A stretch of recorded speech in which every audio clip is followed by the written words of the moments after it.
Hello, everyone. My name is Sarah Lawson, and I'm a Senior Energy Analyst at USAID. Welcome to today's webinar, Enabling Data-Driven Decision-Making Globally, the RE Data Explorer, brought to you by the USAID NREL Partnership. We will briefly introduce the USAID NREL Partnership before starting the presentation. I think by now all of you are familiar with Zoom, but just in case, there's dial-in numbers that are in your registration confirmation email. To ask a question, select Q&A, type in the question and select send.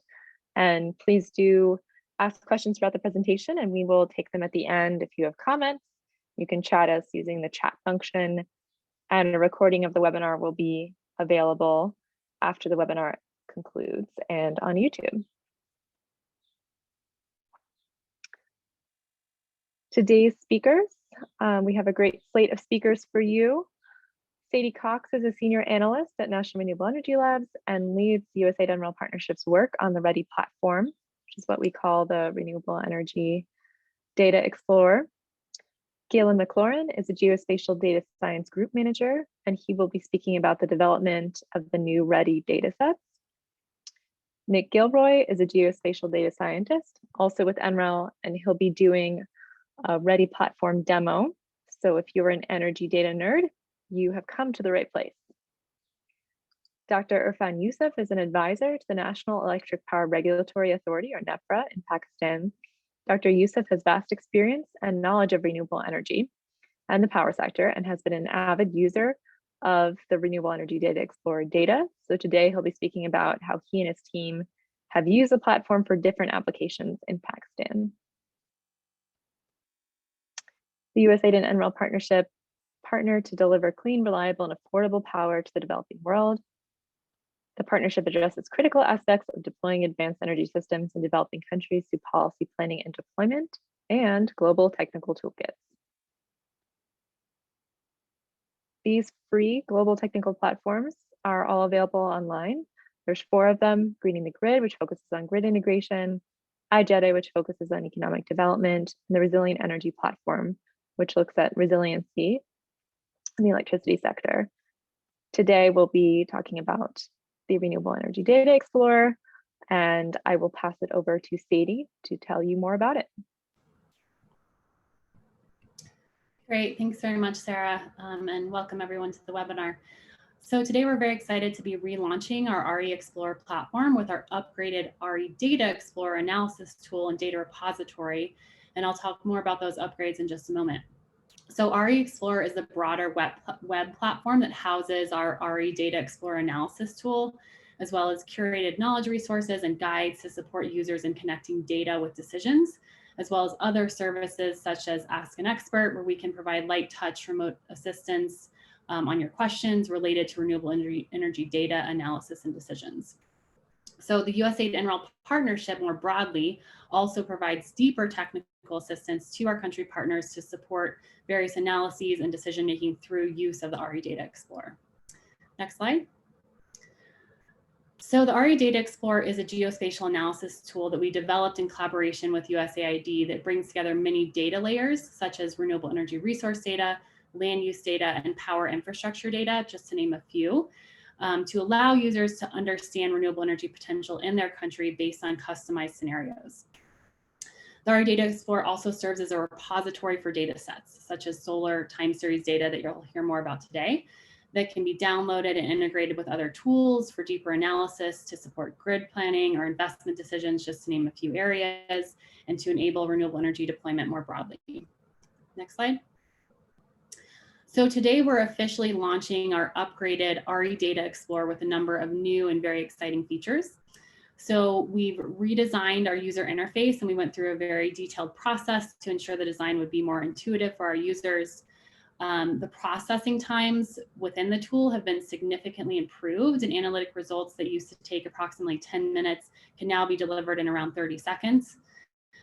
We've also added data sets for countries around the world and have improved the tool to allow for easy integration of new data sets that we collect over time with local partners. We've also integrated the PV Watts tool, which was developed by NREL in a light version to allow for assessment of rooftop PV potential. And we've also made other improvements to the tool kind of under the hood to significantly improve the ease of integrating new capabilities with the tool over time as we learn more about demand for other types of analysis within the tool. And then finally, and very excitingly, we've developed and integrated a high resolution solar time series data set for all of Southeast Asia. And Galen will be diving into the details of that data set in just a few minutes. So next slide. So I wanted to conclude my brief introduction here with this slide, which illustrates the centrality of high quality data for diverse analyses and robust decision making. So we've included in this graphic high fidelity solar data as our example here, but this is of course true for other data sets as well. So good data can feed into various analyses, from the most simple mapping and visualization to more in-depth analysis of systems, to high-level technical potential analysis, to very detailed grid integration studies using capacity expansion and production cost models.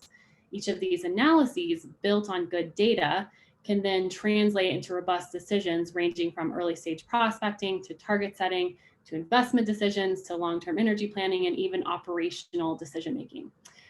So with that in mind, we're incredibly pleased to be re-releasing the RE Data Explorer as a tool to support these various decision areas.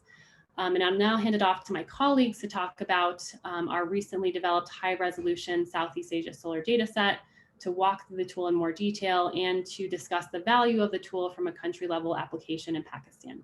So thanks very much. Great, thanks, Sadie. Hi, everyone. Thanks for joining us today. So I'm going to walk through at a high level the high resolution solar resource data set that Sadie just mentioned. So we are very pleased to release this data set and make this publicly available for free to the world. We released this data set in February. Next slide, please. So this data set, I'm going to walk through a high level of the modeling and the validation, the results of this model that we used. So this data set is based on NREL's physical solar model, which is based on a decade of research in atmospheric science, but as well high performance computing and cloud data dissemination strategies. So the PSM model is a set of radiative transfer models. And what they do is they model the transfer of solar radiation through the atmosphere and how it interacts with different components of the atmosphere, as well as the land surface, and then estimates how much solar radiance reaches the surface. So it models things like gases in the atmosphere, such as water molecules, CO2, and ozone. It models the reflectivity of different types of land covers, as that impacts the irradiance that could be that could reach a solar panel, for example. Two really important components in modeling solar radiance are clouds and aerosols. So aerosols are particulates in the atmosphere, such as pollution and dust and smoke. Clouds in this model are represented with extremely high fidelity because, as you can imagine, they're very important in estimating solar irradiance. And so we capture the optical thickness of clouds, the types of clouds, and other characteristics that are important for the radiative transfer models. And then the PSM estimates the direct solar radiance as well as the diffuse solar radiance that is incident on a surface. And so the model runs at a single location and then for a single time step.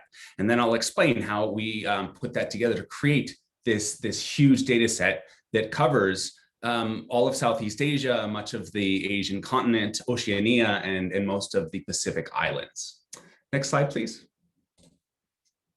So here's a view on the right of the extent of this data set. So in developing this data set, we rely on publicly available data that is released by the Japanese Meteorological Agency. This comes from their Himawari 8 satellite. This is a geostationary satellite, which means that it is centered on the equator. It's sitting above the equator just south of Tokyo, and it captures images at 2-kilometer spatial resolution at every 10-minute interval. And this satellite has been operational since 2015. So we partner with the University of Wisconsin, which has a best-in-class Bayesian cloud classification algorithm that characterizes the clouds in the way I was talking about before. On the right, you'll see an example of this. This is a representation of the cloud optical thickness, how thick those clouds are. And so this is, like I mentioned, one of the most key inputs into the PSM model. Next slide, please. So at NREL, we take those cloud properties and we batch the physical solar model hundreds of millions of times using NREL's HPC, our high performance computing system. So this supercomputer is the most advanced system that is dedicated solely to renewable energy. And it enables us to produce vast amounts of data very efficiently so that we can take all this data and process it and make it available to the users. So we produce 3 irradiance measures: the direct normal irradiance, which is what we call often referred to as the direct beam. And that is the irradiance that is coming directly from the solar disk incident on a surface. Then we also model the direct horizontal irradiance. So if you were to imagine to take a dinner plate and hold it up in the sky and perfectly cover the sun, that solar disk, all the other solar radiance that would reach your eyes, that's the diffuse, that is scattering off of other components of the atmosphere, clouds reflecting off of the surface. So we want to capture that as well, because obviously that's a very important component for modeling solar generation. And then we also release the global horizontal irradiance, which is essentially a combination of the direct and the diffuse to give you a more kind of a summary statistic of the amount of irradiance at any location at any time step. We also provide ancillary meteorological variables that are necessary to model PV or concentrating solar power generation, such as temperature, wind speed, relative humidity, albedo. And so we batch the PSM and pull together all these ancillary data sets, and we create this serial complete data set and make that available to the user. Next slide, please. Finally, we have conducted extensive validation of this data set using a global network of solar radiance measurement stations. The accuracy of this data set is in line with other best-in-class solar resource data sets, such as the National Solar Radiation Database produced by the NSRDB and other commercial products that are available as well. The annual mean bias error is estimated to be less than 5% across the data set. Next slide, please. You can push play on that. Thank you. So here's an animation of the result of this data set. This is one day in 2019. So here you can see this is the 2 kilometer, 10-minute data set that we have made publicly available to the world. And so taking advantage of cloud data dissemination strategies, we make this available very efficiently, so users can download a single location, but they can also download geographic areas across a single year or all years of the data set. And then finally, I just want to note that we are producing additional years of this data set. It's currently available from mid-2015 to 2019. We are making 2016 through 2019 available as complete years, but we are also modeling back to 2011, and we will be releasing 2020 later this year. And then we will also be creating a typical meteorological year. It's called a TMY for those of you that might be interested in that. And that will also be available later this year. So I will end there. Thank you very much for being with us today.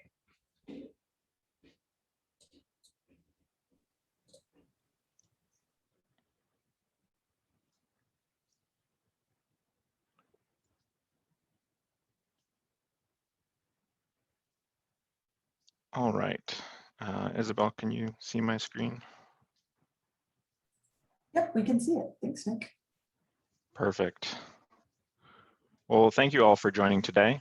As alluded to by the opening statements, I'll be giving a demo of the RE Explorer and the RE Data Explorer.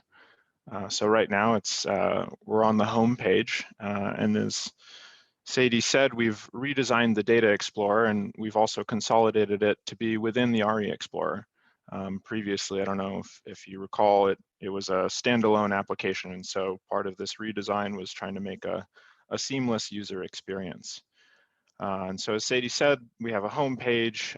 It is intended to onboard a user into what is the RE Explorer, what is the RE Data Explorer, and as well as if folks are interested, there's further reading in the About tab, where we work, which is a brief overview of the partnership countries, There's also a page on data-driven decisions, which is how a user of the RE Data Explorer could combine multiple data sets to make informed decisions.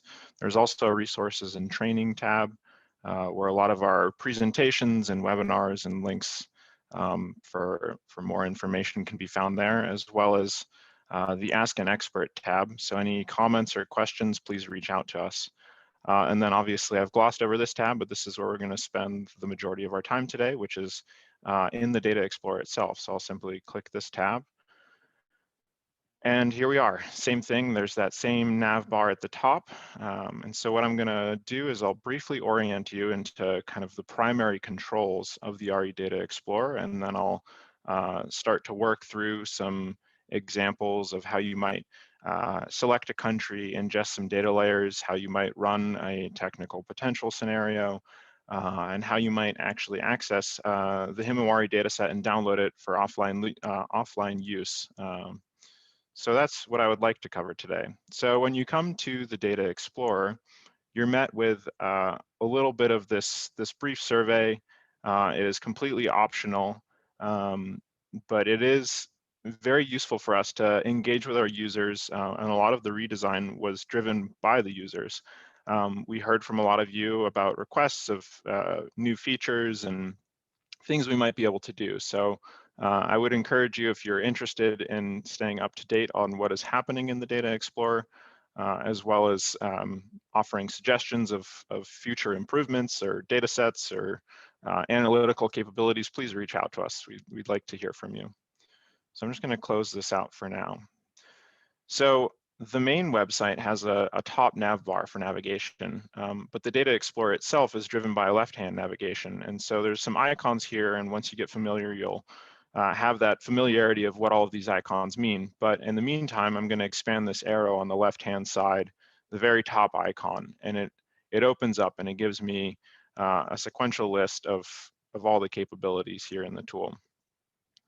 The other thing a user might be interested in is if they're on a smaller screen size and they would like to maximize their resolution. We know that the top header can take a lot of screen real estate that is often valuable when doing analysis on a web device. So this top arrow over here that I'm hovering over, I can simply click and I'll have that main nav bar to navigate through the main site, but I've just increased a little bit of my map space. The other thing is we still keep the accreditation and links to other tools, but again, as we're talking about, we're focusing on the RE Explorer today, and that was simply brought out by this arrow at the bottom left. And then as you can see, as my cursor moves over the map in the very bottom right, we're getting some coordinates. So if you're just interested in a particular location, you can just kind of, just via your cursor, you can understand where you are. And so then finally, before actually jumping in, we have some right-hand controls. These are primarily impacting the map. So we have the classic zoom in, zoom out. We have a legend. We'll get to that once I actually add some data sets, as there's nothing to see right now in the map. Then we have the base map where you could change it. So right now we have a simple gray monotone or monochrome base map, but if folks were interested in something else, they could simply change that there. And then we have some query tools where you might be able to query a data set via a point, a region, a custom shape, or a radius, and I'll get into that a little bit in the data download. So with that brief orientation over, let's get started. And we'll start with the data library, because that's the library, that's where all the data is. So I'll simply click that, and so you're faced with this brief onboarding of you need to select a country. Where are you interested in? So it's a drop down. You could simply just start selecting things. You could just fill in as many countries as you like. But if you accidentally selected something, there is an X out here. Or if you didn't want to select any of these countries and you had a bunch selected, you can simply reset the application here. But for this purposes of the demo, I'm going to just pick the Philippines, and you can actually type ahead and it will select or it'll guide you to potentially the country you're interested in. So I'll select the Philippines and we'll just focus on that primarily for the data layers here. So once I have my country selected, I can move over to this data layers tab, simply click it, and I'm faced with a large list of data sets. You'll note some of the first couple right here are the Himawari data set that Galen was talking about. But you can scroll through and you can see there's quite a bit. And if you wanted to see a little bit more organization, you could simply filter by category. So here I've filtered, or not necessarily filtered, but sorted. And so the wind data set's now on top. If I clicked it again, administrative layers are on top. But that might not be the most useful thing. So we also have a search mechanism. So here I could type in road. It's trying to figure out through the search method what I'm interested in, roads or railroads. I could hit enter and I could apply that.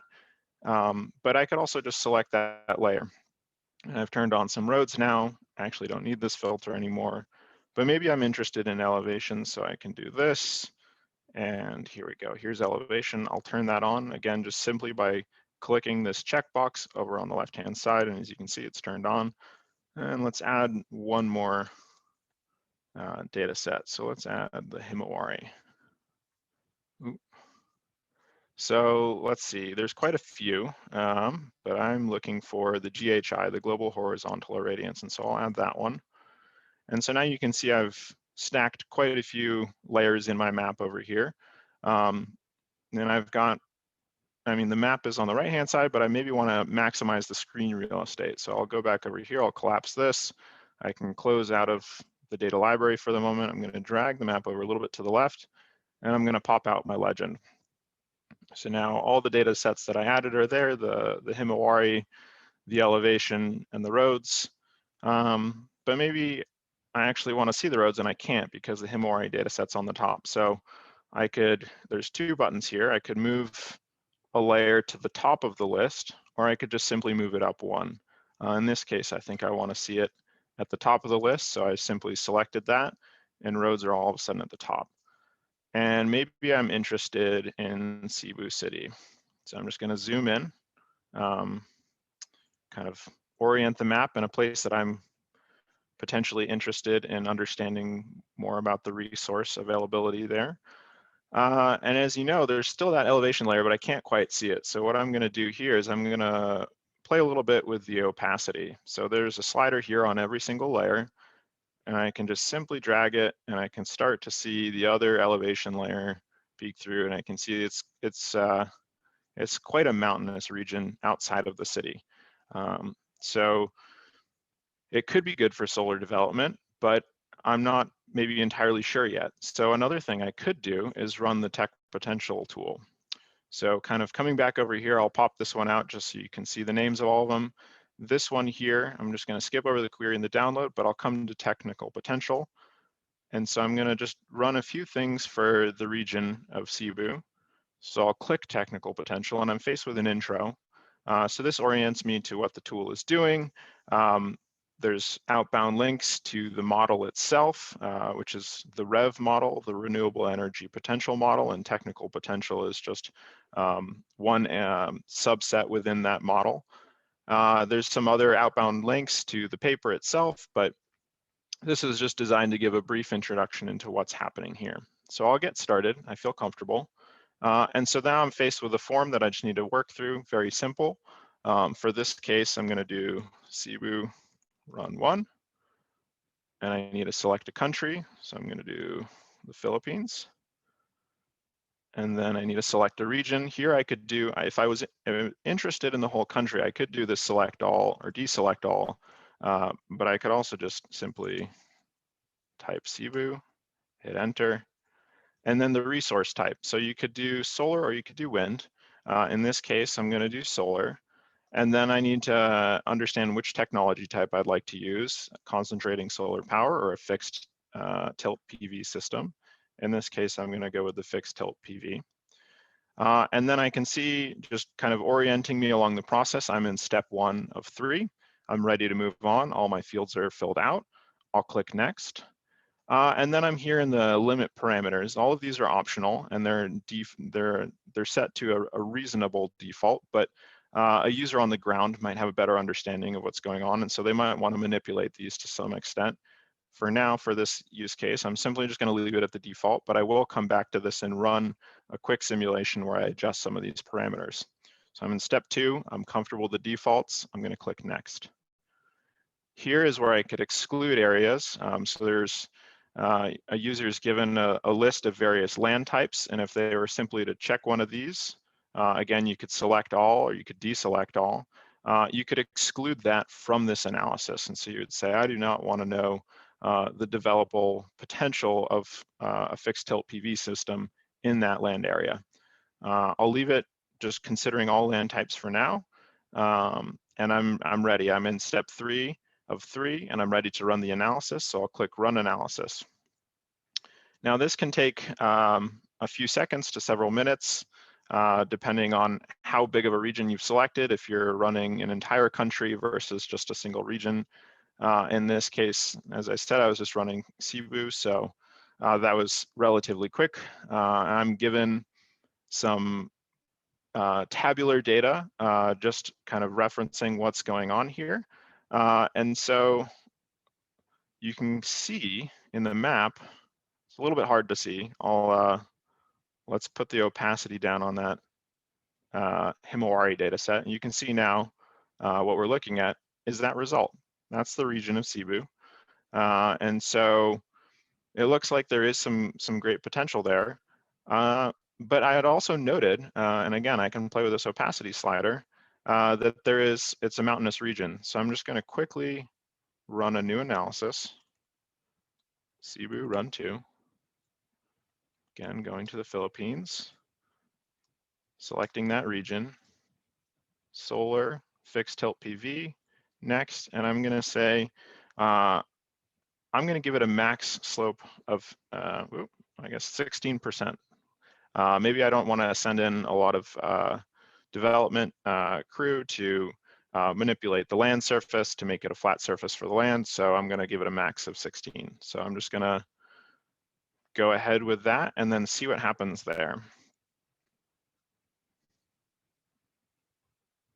So that's running quickly and it's done. So now my run 2 is on top, but I still can't see really what happened. So I'll just play with that opacity slider just a little bit. And you can see there's actually not a lot left. And now at this point, I don't think I want to see the elevation, so I'll turn that opacity down. And I can see there's maybe with that aggressive of a limit on how mountainous of a terrain I want to develop on, not a lot's left. But I can see that potentially I might be interested in an area that is closer to a road than an area that's not. So that's just a really brief overview of the technical potential tool.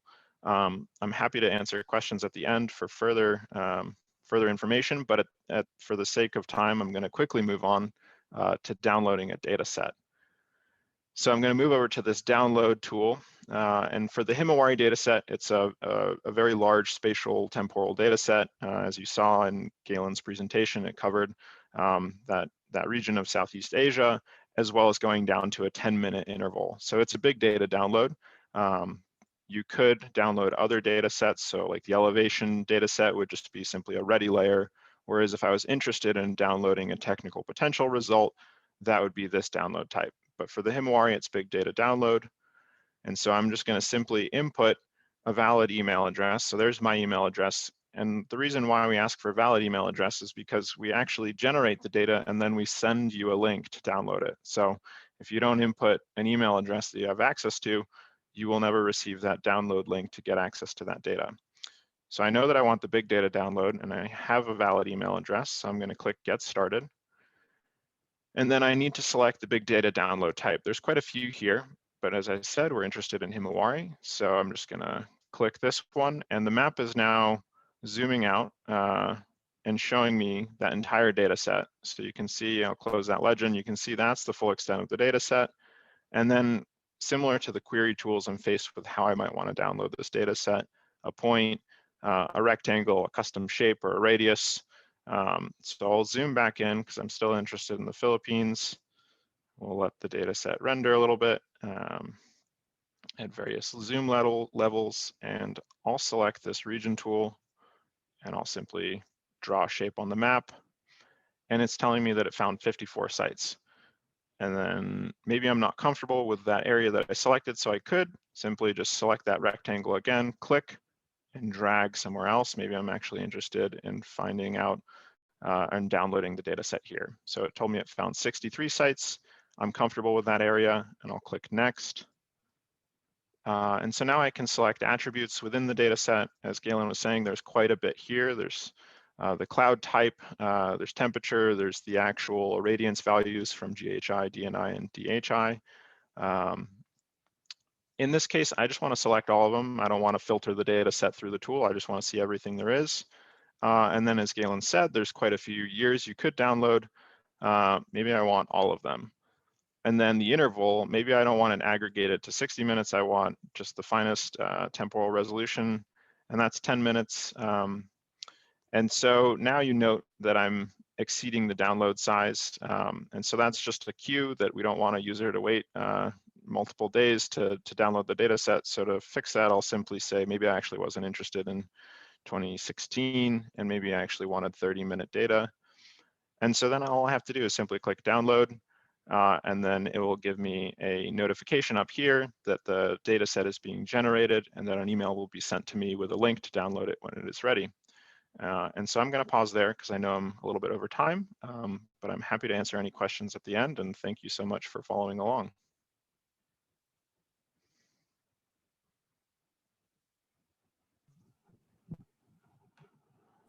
Thank you, Nick. We're going to pass it now to Dr. Irfan Youssef to provide a case study of how the team has used ARI Data Explorer in Pakistan.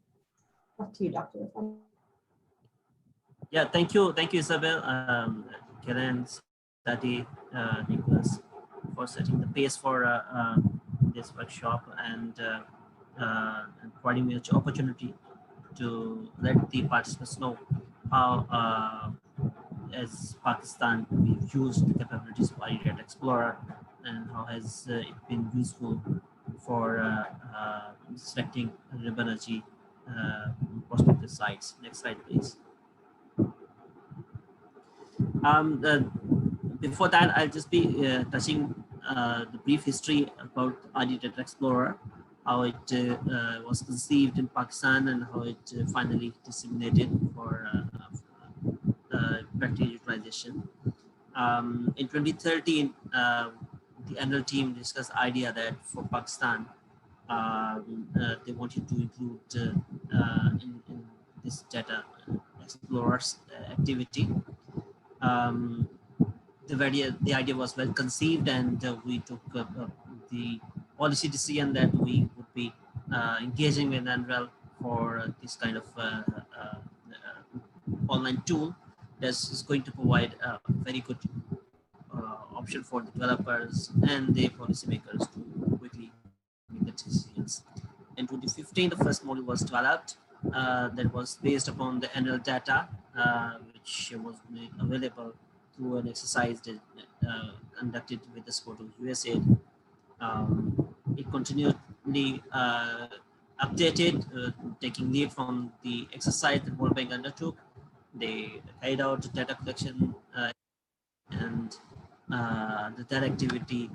A lot of data set was made available. They were integrated into this ARI Explorer. Then we ran into different simulations in due course that helped us in improving this data set on Explorer. And we luckily it was very ambitious done by the NREL team, that it had removed most of the bugs and errors which were identified in due course, and we've reached to some maturity level. In 2020, this portal was disseminated formally and handed over to stakeholders in Pakistan, particularly the policymakers and the developers, who now have been using this tool as a preliminary tool for the selection of sites. The next slide, please. This ARI Explorer is very interesting tool that provides for too much of information online at a single online platform. This includes ARI resource, the location sites. For Pakistan, it has included wind data, solar data, geothermal, biomass, data stations, location for the power plants. Best resource size categorization, likewise, it categorizes the wind best potential sites ranging from 37 to 40% capacity factor, from 33 to 37% capacity factor, 30 to 33% capacity factor. With that categorization, we can easily find some very good sites and medium sites and low potential sites for developing the commercial power plants. It has full-fledged layer for the transmission network. The whole transmission network of Pakistan is conceived as a layer, which helps addressing that where the grid network is available, and combining wind resource data containing best potential sites with the transmission network provides an opportunity to find out those low-hanging sites which can be developed as quickly as possible without investing a lot in the transmission and distribution network. Similarly, it provides for just existing substation and network, which provides an opportunity to see the proximity of the best sites available in those substations, and going for the opportunity of a plug-in this sort of river power projects ranging capacity between 50 to 200 megawatts. It provides for the detail for the infrastructure, likewise the road network, pipelines, the railway stations, airports, and all the kinds of stuff. Details of distribution companies and administrative details, environmental use, including protected sites, which helps in selecting best potentially available site. Next slide, please.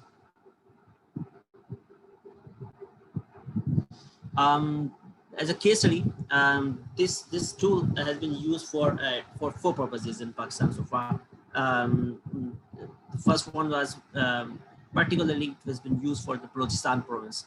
Balochistan province is one of the provinces and the area in the world that has best available wind resource data, solar resource data, and the geothermal data at the same time.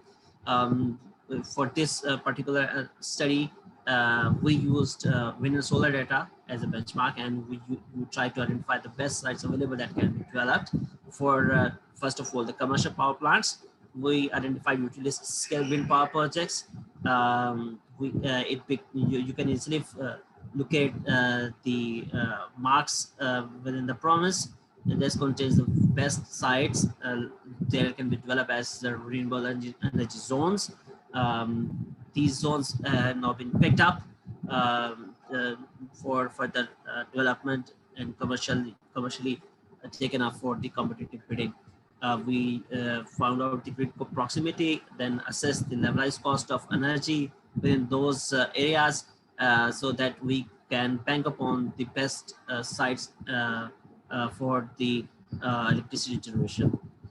For solar purposes, the idea was that we should look for those sites which are near to the substations so that we can develop projects of sizes between 25 to 50 megawatts and just do the plug and play. Nearness to the grid was the prime selection criteria. The second criteria was the levelized cost of energy. Based upon that, we identified 20 sites and we selected those 20 sites for further development through private sector. And these are now going to be selected for the competitive bidding in next 2 to 3 years in Pakistan. Next slide, please.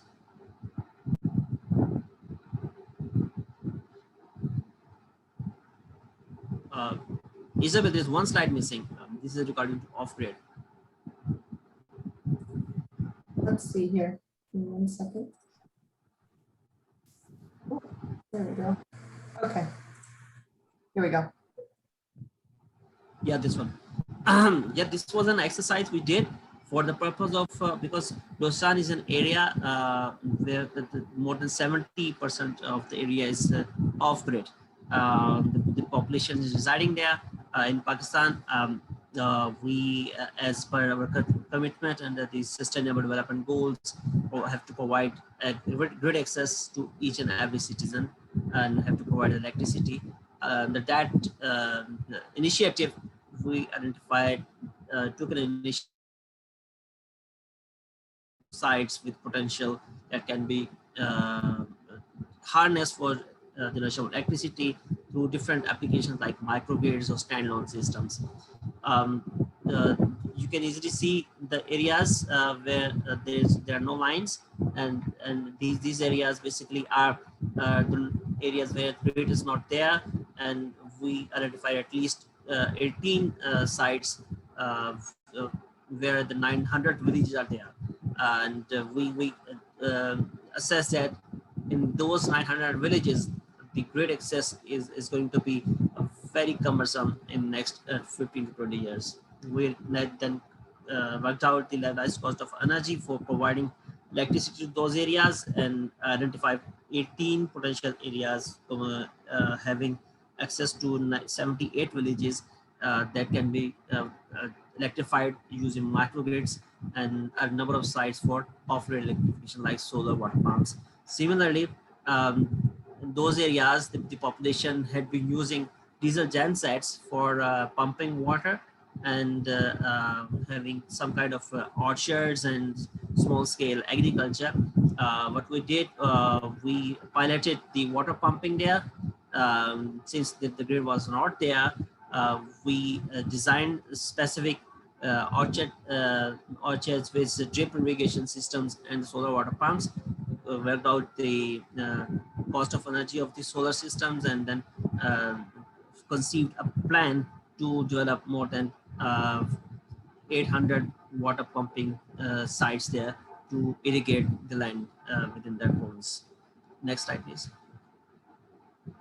With these interventions, what I can say with very confidence that iData Explorer carries utility for the preliminary assessments from grid and off-grid applications. It helps in assessments of site and very easily. It provides required information that at the pre-feasibility level analysis, and of course at the decision-making level, that which site should be selected and how we can move forward for getting the best available sites for further development.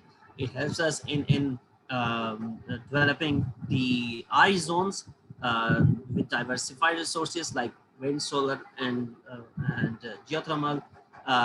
We have planned to launch kind of RE zone within the Balochistan province that will neutralize the variability of the wind and solar, having a combination of different sources that will help us strengthen the grid within that zone. We, at the policymaker level, with the recommendations that we carved out as a result of the analysis we made on the RE Explorer, it has made us to make quick decisions and looking forward for further development. One final thing, one most important thing for the RE Explorer is that its interface is very user-friendly. Even a beginner can easily get into it, you can use it and then get benefit out of it. And tutorials that's available with the RE Explorer that help us around, and of course there are online help available for the further development, which is the usage of this RE Explorer. Next slide. Yeah, this is all from my side. I'm all available to answer any questions that comes around today, or you can easily get my contact details from the team, and if you feel like, we can have a conversation or email exchange later on. Thank you. Thank you, Dr. Irfan. So now move into our question and answer session. So we do have a number of questions that came in, so we'll be directing them to the appropriate folks. So I am going to stop sharing my screen so we can just see all of our presenters and get started with Q&A. So again, thanks everyone for joining. Okay, so yes, a number of really, really great questions have already came in. So if we aren't able to get to any of these, we will follow up afterward. But so I think this one's pretty low hanging fruit. And I think, you know, this might be for Galen, who could kind of offer what the right tool is here. But is the RE Explorer available for Alaska? As I understand, it's not available domestically, but Galen, you might be able to direct someone to another tool we have for domestic use. Yeah, actually, Nick can answer this probably better than I can as far as what we're working on. But we do have a RE Atlas that covers the United States that will be in continued development. We have multiple other applications that have different focuses for the US, such as looking at tribal lands. But Nick, you want to touch on that? Yeah, absolutely. As Galen said, we definitely have a few other applications that have a primarily United States focus, like the RE Atlas, the Tribal Energy Atlas, if you're interested in tribal lands. There's also the SLOPE platform, which is the state and local planning for energy platform, and they have quite a few data sets for Alaska and Hawaii. And then if you are interested in just like the tiniest bit of Himawari data set, it just ever so slightly touches Alaska, but it's not full coverage. So yeah, but there's definitely some other tools. It's a good point. As far as the solar resource, the geostationary satellites don't have appropriate viewing angle to produce data that far north. So we are looking at using some polar orbiting satellites. So as far as solar resource, that's something that we would like to work on in the coming years of producing a data set for Alaska. But then all of those data sets that Nick mentioned, you can access through the Geospatial Data Science website on the NREL page, has links to all of those he mentioned.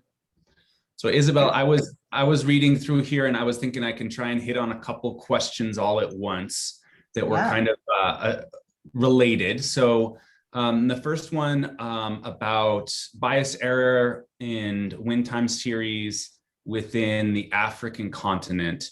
So NREL has not produced time series wind data for the African continent yet. We are hoping to develop more wind data covering more of the world in the future. Those are ongoing efforts.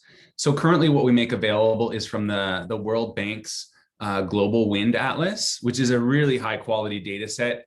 It is not a time series data set though. It is, they provide long-term means. It's very high spatial resolution. And then there are, you know, they also do make available some underlying distribution files for each wind site. And so actually I wanted to touch down on a question below as far as wind speed distribution parameters like Weibull parameters. And so you'll notice in the RE Data Explorer, there are time series wind data sets for some countries, but it is limited. We have more coverage for solar data. And so where we do have that, you can download time series, but where we do not, that's where I would recommend you go to the World Bank's Global Wind Atlas if you're interested in things like Weibull distribution. They provide some of those characteristics, and that's a global data set. Just again, it's not time series. So what we're always doing is trying to provide the best data available at each location. And as new data becomes available, we will update for that country and make that available.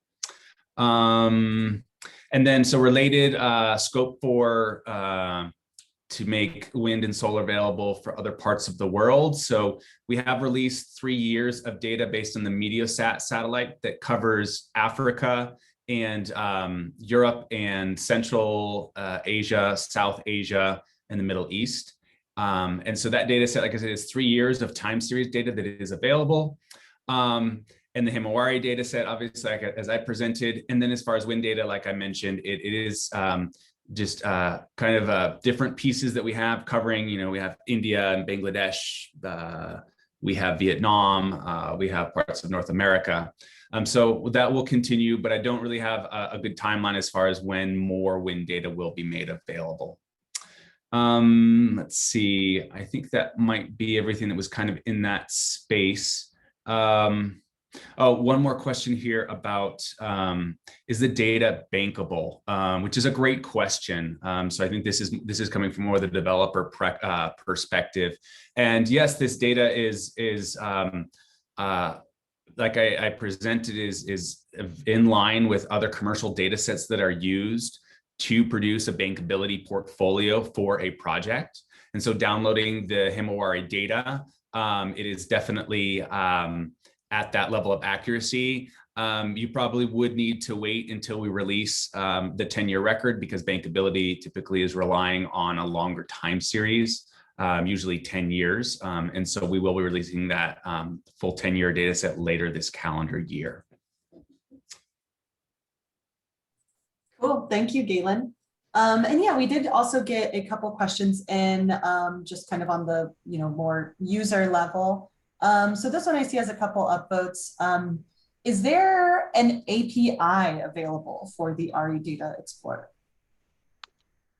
I'll take that one real quick. So I wouldn't say there's an API for all of the data sets, but there is an API that's called the Highly Scalable Data Service, HSDS. And so a lot of the data sets that Galen was just talking about, the solar and wind time series data, including that Himawari data set, can be accessed through the HSDS. So you don't have to necessarily go through the tool. And that's on github.com. So you could just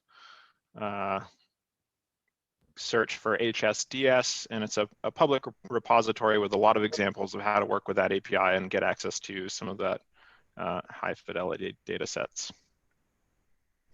And Isabel, I wanted to jump in here too real quick, just because I think it might be nice to actually pull up the tool again for a couple of the questions that came in. One about looking at environmentally protected areas as an exclusion, and then also environmental risks. I believe we did have environmental risks in for Southeast Asia before. I'm not sure if we've integrated those yet with the updated tool, but it might be nice to show those pieces and kind of walk through that a little bit. And then also there were a couple of questions that came in about the cost of energy mapping tool as well. And I'm wondering if maybe we could just show folks a little bit about that tool also. Yeah, that sounds good. I think, and Nick, you might be muted, but I think Nick can take those questions. Yeah, so a few questions here. Again, just with the Philippines country selected, I went ahead and just toggled a few of the data sets. Sorry, let me just move some of the questions out of the way so I can see what I'm doing. Yeah, so let me see what the overlay environmental risks like cyclone, floods, and environmentally protected areas with solar potential. So depending on the country, and as Sadie alluded to, a lot of the Southeast Asia countries have a lot of these data sets here, things like earthquake frequency or the cyclone wind frequency or a cyclone surge. And so one of the things I wasn't able to get to is you could simply expand one of these layers and you can read a little bit more about the data set, the source that it came from, the years that it might comprise. And so I think it's part of it is just a little bit of user manipulation of which data set you're specifically interested in, and then potentially working with that legend component.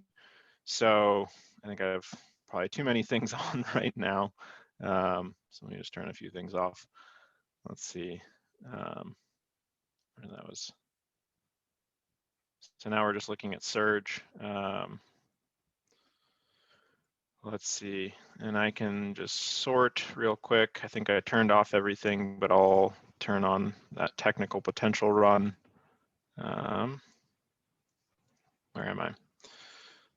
And so I think it's a little bit of just overlaying and manipulation. So it looks like in this data set, make sure this is on top, there isn't really any projected cyclone surge. But again, I think it's just a little bit of user manipulation overlaying these data sets. Hopefully that kind of hits that question. And then I think the other one was just on protected areas. So maybe just showing within the technical potential, how we exclude protected areas really quick. I think would be Got great. it.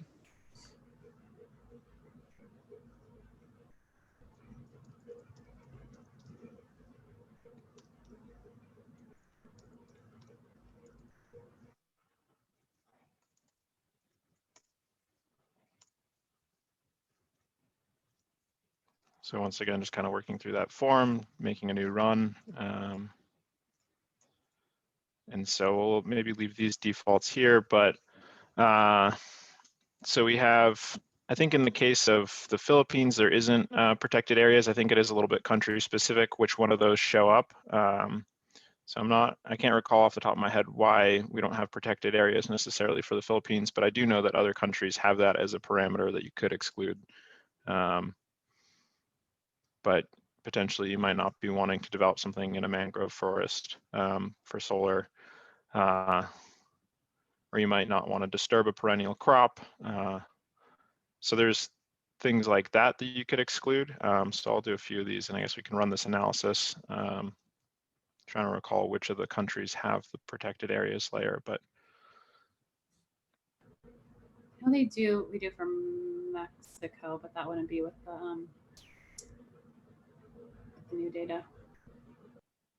And I would just add that the RE Data Explorer is constantly growing as we engage with other countries and add new data sets. And so we really appreciate your feedback on, what is important for you in your analyses and using this tool.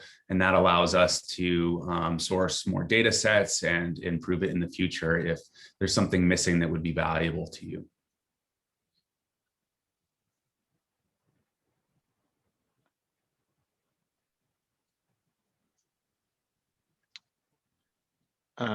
Let's see, I think there's one about being able to print a map with legends. Currently that functionality doesn't exist, but as Galen just said, we're looking for feedback. So if that is a feature that folks are interested in, I think that's something that we could certainly look into developing and prioritize the release of that. I think in the interim, it might not be as satisfying, but simply just kind of orienting the map in the area that you might have interest.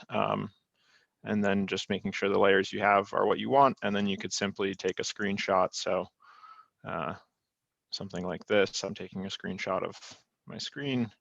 While that's not necessarily as satisfying as a printed map function, hopefully that can work in the interim, but definitely if that is a valuable feature, we can look into that. I think we have just time for one last question, and I don't know if this was addressed, but I think folks just wanted to hear a little bit more about the LCOE tool and the LCOE functions. Yeah, so didn't have time for it in the demo, but we have underneath the technical potential tool is the cost of energy mapping. And so that's looking at generally the LCOE, or the levelized cost of energy. And so what is that unit of cost of the electricity over the lifetime? And so same thing as before. Here's just a brief onboarding, and then once you're ready to go, you can get started. Very similar functionality to the technical potential. And so let's see, just try and quickly run through it. And so here, just after giving it a name, selecting the country and the region, you can pick your currency. So right now we have the local currency, but you could also toggle over to the US dollars if that was of interest. So we try and capture things in the local currency if possible. Same thing, you can look at the resource type, and then you can look at a potential scenario, whether you want to look at something that has a very restricted type of development, or something that is very relaxed, or if you're looking at an urban area. Maybe in this case, if we're looking at developing in the city itself, you might select that. And so then we have some assumed default values. And so it's pre-populated, but you could expand what we're thinking here. And this is also just,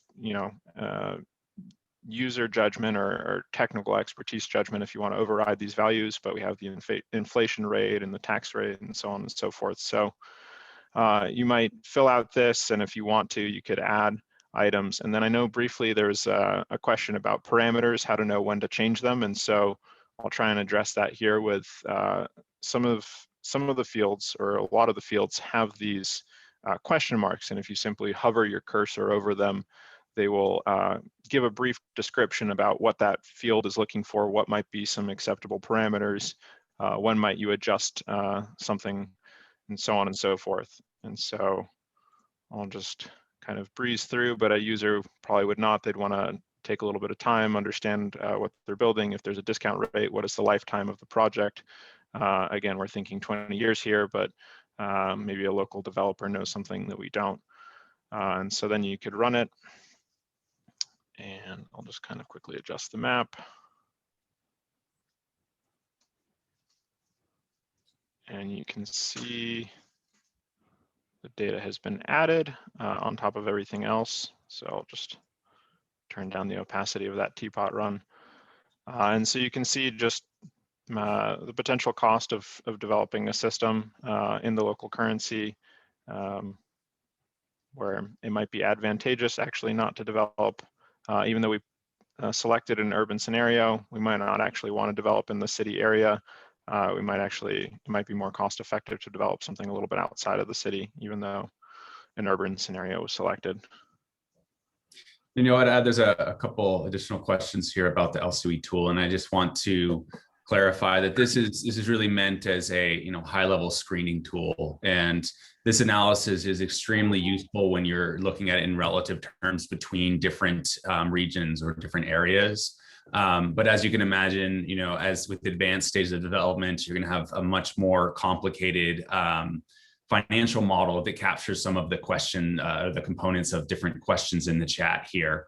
And so that's the way to use the LCOE tool, is really, a screening, getting a very high level before you would dig in much deeper to a specific location. Well, one thing I would like to highlight with regards to this particular question, actually, as Kenan has indicated, this is a high-level financial cost energy tool. This does not take into account the PPA returns or return of equity that any government has announced, or any other policy interventions that the governments have announced. This is a high-level thing. And this gives high levelized cost of energy. However, for particular country-specific policy measures, for that purpose, I think there are some financial models available in those countries that can be used. Awesome. Thank you, Dr. Irfan. Thanks, Galen and Nick. We're running a few minutes over, so I don't know if I think we might need to wrap up. I just wanted to add really quickly there too that as we highlighted earlier, folks can also download the data to feed into more specific financial models, to really build on that very high level LCOE tool that we have within our Data Explorer. So just wanted to add that point. Awesome. Thanks, Sadie. So I will hand it back off to Sarah to just share some ways to stay in touch and take us out. Sure, yeah. Thank you for the lively discussion today and all the questions. You can view the recording on the USAID NREL Partnership Learning channel playlist on YouTube, and the slide deck will be emailed to attendees after we finish up here. You can also follow NREL or USAID on LinkedIn and Twitter, and join the USAID NREL Partnership mailing list at the link right here. So thanks everyone, and have a great rest of your day.